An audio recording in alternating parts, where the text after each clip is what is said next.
हम आपको एक मज़ेदार ख़बर बताते हैं कि हमारे एक दोस्त को कवरेज के दौरान एक ऐसा हैंडपम्प मिला है, एक ऐसा बर्मा मिला है जिसको हैंड की ज़रूरत ही नहीं, जिसको चलाने की ज़रूरत ही नहीं।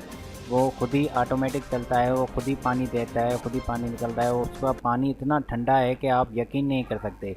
वहाँ पर हमारे दोस्त ने एक वीडियो बनाई है, आपको सुनाते हैं वो क्या कह रहे हैं। देखिए, ये वो बर्मा है जो अभी खुद चल रहा है, आप देख सकते हैं। मैं इसकी तरफ ही जा रहा हूँ, वो बड़े ही स्पीड से चल रहा है और ये लगातार काफ़ी टाइम से चल रहा है। तो ये देखिए बगैर किसी को चलने से चला कोई नहीं रहा, इसको डायरेक्ट चल रहा है और पानी जिसका बड़ा गया साफ हो रहा है।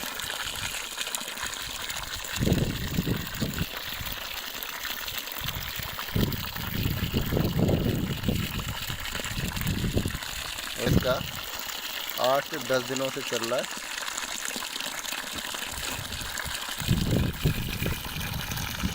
पूरा एरिया इसमें गीला का है, पानी भर गया पूरे इलाका।